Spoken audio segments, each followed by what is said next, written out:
নমস্কার বন্ধুরা, Bhadreswar study centre চ্যানেলে তোমাদের স্বাগতম। জিডিএস রেজাল্ট 2024-এর একটি গুরুত্বপূর্ণ আপডেট এই ভিডিওর মাধ্যমে দেব, যেখানে 100% নম্বরের যারা প্রার্থী আছে তাদেরকে আউট করে দেওয়া হবে।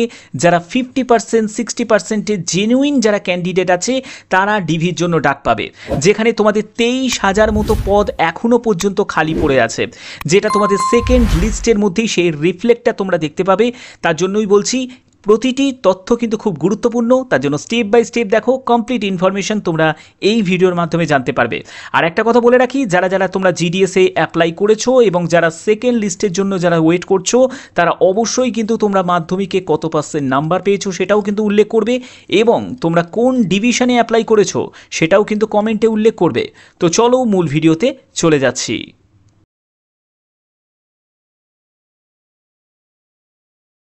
আমি স্লাইডটা ওপেন করে নিয়েছি। ভিডিওটা কিন্তু খুব গুরুত্বপূর্ণ ভিডিও, তার জন্য স্টেপ বাই স্টেপ দেখো, আমি সম্পূর্ণ ব্যাপারটা ডিটেলসে তোমাদের বুঝিয়ে দেবো।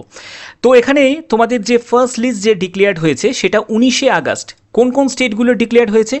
তো প্রথমে তোমাদের বলছি, সেটা হচ্ছে অন্ধ্রপ্রদেশ, আসাম, দিল্লি, গুজরাট, তারপরে ওড়িশা, পাঞ্জাব, কর্ণাটকা, কেরালা, মহারাষ্ট্র, তামিলনাড়ু, তেলেঙ্গানা এবং ওয়েস্ট বেঙ্গল। যার জন্য তোমাদের ডিভির ডেট ছিল 3রা সেপ্টেম্বর পর্যন্ত, এবং পরবর্তী সময় তোমাদের কিন্তু 5 দিন আরও এক্সটেন্ডেড তোমাদের ডেট দেওয়া হয়েছে, যেখানে তোমাদের 8ই সেপ্টেম্বর পর্যন্ত এই সব স্টেটগুলোর মানে ফার্স্ট লিস্টের তোমাদের ডিভি চলেছে। এর পরবর্তী হচ্ছে আদার স্টেট। আদার স্টেটের ক্ষেত্রে কি হয়েছে দেখো, আদার স্টেটের তোমাদের ফার্স্ট লিস্ট যেটা ডিক্লেয়ার হয়েছে 22শে আগস্ট 2024। এখানে তোমাদের ডিভির ডেট 6ই সেপ্টেম্বর ছিল, এবং এক্সটেন্ডেড 5 দিন কিন্তু তোমাদের এক্সট্রা টাইম মানে ডেট ছিল, যেখানে তোমাদের 11ই সেপ্টেম্বর পর্যন্ত ফার্স্ট লিস্টের তোমাদের আদার স্টেটের ডিভি চলেছে। তো এবার তোমাদের এই যে এই স্টেটগুলো হচ্ছে বিহার আছে, ছত্তিশগড়, হিমাচল প্রদেশ, ঝাড়খণ্ড, মধ্যপ্রদেশ, নর্থ ইস্ট, রাজস্থান, উত্তরাখণ্ড এবং উত্তরপ্রদেশ।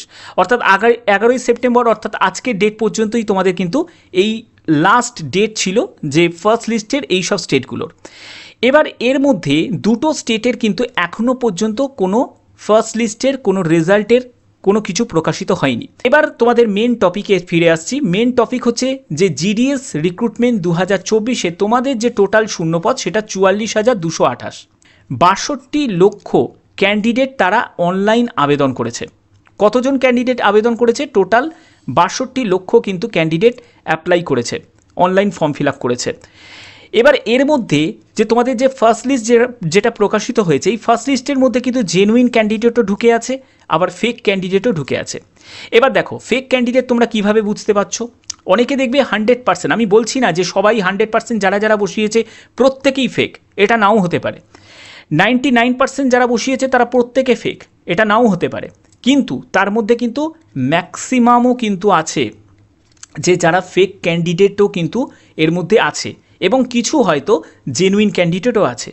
যারা জেনুইন ক্যান্ডিডেট হবে তারা কিন্তু ডিভিতে উপস্থিত হবে। এবার দেখো ফেক ক্যান্ডিডেট যদি 100% 99% যারা বসিয়েছে তারা নিশ্চয়ই ডিভিতে উপস্থিত হবে না। কিন্তু একটা ক্যান্ডিডেট সে যদি 50%-এর নাম্বার থাকে, অন্য ক্যান্ডিডেট যদি 60% নাম্বার থাকে, অন্য ক্যান্ডিডেটের যদি 70% নাম্বার থাকে, তাদের তো কোনো ভয় নেই। তারা জানে যে যদি আমি ডিভিতে চান্স পাই তাহলে আমি নিশ্চয়ই ডিভির জন্য উপস্থিত হব।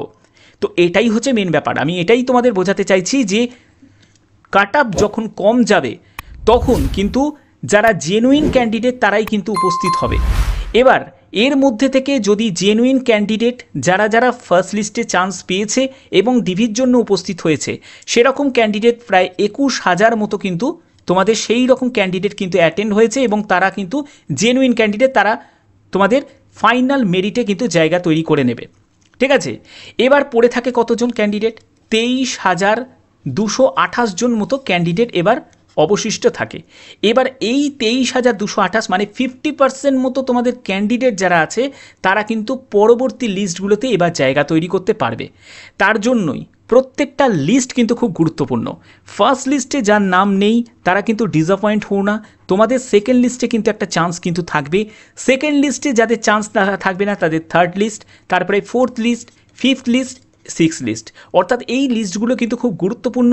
তার জন্য হতাশ হয়ে কোনো লাভ নেই, কারণ তোমরা জানবে যে তোমাদের এই যে সেকেন্ড লিস্ট থেকে থার্ড লিস্ট বা ফার্স্ট লিস্ট থেকে সেকেন্ড লিস্ট, এর মধ্যে তোমাদের 2 থেকে 3% কিন্তু তোমরা নাম্বার হেরফের দেখতে পাবে, ঠিক আছে। আর এটাই কিন্তু তোমাদের হয়ে আসছে, এর থেকে বেশি দেখতে পাবে তো কম কিন্তু নয়। তার জন্যই বলছি যাদের নাম্বার গায়ে গায়ে আছে 2 থেকে 3% তোমরা ডিক্রিজ করে তোমরা লিস্ট অনুযায়ী চেক করে দেখে নিতে পারো। যদি তোমাদের সেই রকম পার্সেন্টেজ থাকে তাহলে কিন্তু নিশ্চিন্তে থাকতে পারো, তোমাদের কিন্তু পরবর্তী লিস্টে কিন্তু কনফার্ম চান্স আছে, আমি এটা বলতে পারি। ওকে, কনফার্ম চান্স আছে, ব্যাপারটা ক্লিয়ার। আচ্ছা, এর পরবর্তী দেখো তোমাদের যে জিডিএসে তোমাদের সেকেন্ড লিস্ট কবে প্রকাশিত হবে। এবার দেখো ফার্স্ট লিস্ট তোমাদের 19শে আগস্ট, যে স্টেটগুলো তোমাদের অলরেডি দেখালাম তার 3 দিন পরে তোমাদের 22শে আগস্ট প্রকাশিত হয়েছিল আদার স্টেটগুলো। তো এখানে তোমাদের যে 19শে আগস্ট যে ফার্স্ট লিস্ট প্রকাশিত হয়েছিল, সেকেন্ড লিস্ট প্রকাশিত হওয়ার মাঝখানে কিন্তু 23 দিনের মিনিমাম কিন্তু তোমাদের গ্যাপ কিন্তু থাকবে। অর্থাৎ এই সপ্তাহে আমি যে আজকে তোমাদের এই ভিডিওটা দিচ্ছি, আজকে রাত্রিবেলাও কিন্তু এই ভিডিওটা মানে তোমাদের লিস্ট কিন্তু প্রকাশিত হয়ে যেতে পারে, মানে সেকেন্ড লিস্ট তোমাদের প্রকাশিত হয়ে যেতে পারে। কারণ তোমরা জানো যখন তোমাদের ফার্স্ট লিস্ট প্রকাশিত হয়েছিল এই 9:30 থেকে 10টার মধ্যে তোমাদের কিন্তু ফার্স্ট লিস্ট কিন্তু তোমাদের প্রকাশিত হয়ে গেছিলো। তো এবার এটাই কিন্তু হয়, পোস্ট অফিসের যেসব রেজাল্টগুলো কিন্তু প্রকাশিত হয় অনেক সময় কিন্তু অনেক রাত্রির করে কিন্তু বেরিয়ে যায়। আচ্ছা, এবার তাই বলছি তোমাদের এই সপ্তাহের মধ্যে যে কোনো দিন কিন্তু তোমাদের প্রকাশিত হয়ে যেতে পারে। আমি তোমাদের বলেছিলাম সেটা হচ্ছে 10 তারিখ থেকে 11 তারিখ, এই দুটো ডেট আমি দিয়েছিলাম যে এই দুটো ডেটের মধ্যে যে কোনো একটি ডেটে কিন্তু রেজাল্ট প্রকাশিত মানে সেকেন্ড লিস্ট কিন্তু প্রকাশিত হতে পারে। অর্থাৎ আজকেও হতে পারে, না হলে এই সপ্তাহে যে কোনো দিন কিন্তু তোমাদের প্রকাশিত হয়ে যাবে। যখনই প্রকাশিত হয়ে যাবে অবশ্যই আমার চ্যানেলের মাধ্যমে তোমরা কিন্তু সবার আগে সেটা জানতে পারবে। তার জন্য অবশ্যই কিন্তু চ্যানেলটাকে তোমরা সাবস্ক্রাইব করে বেল আইকনটাকে অল করে রাখবে, কারণ যাবতীয় যখনই কোনো নোটিফিকেশান রিলিজ হবে বা কোনো রকম আপডেট আসবে, সেটা পোস্ট অফিস থেকে শুরু করে ইন্ডিয়ান রেলওয়ে থেকে শুরু করে যে কোনো আপডেট আসবে সবার আগে তোমরা সেই ইনফরমেশানটা কিন্তু পেয়ে যাবে। তো এখানে তোমাদের এটাই আমার বলা ছিল, ডিসঅ্যাপয়েন্ট হয়েও না, তোমাদের কিন্তু সুযোগ কিন্তু পরবর্তী লিস্টগুলোতে আসবে।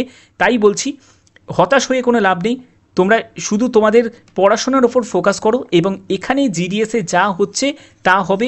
তোমরা আবেদন করে দিয়েছো, যখন তোমাদের লিস্ট প্রকাশিত হবে সেই লিস্টে একবার চেক করে নেবে যে তোমাদের সেই লিস্টগুলোতে নাম আছে কি নেই। ওকে, তো আশা করি তোমাদের ভিডিওটা ভালো লেগেছে। যদি ভিডিওটা ভালো লেগে থাকে অতি অবশ্যই ভিডিওটাতে একটি লাইক করবে, চ্যানেলটাকে সাবস্ক্রাইব করে বেল আইকন অল করে রাখবে। তো এখনের মতো এটুকুই, টাটা।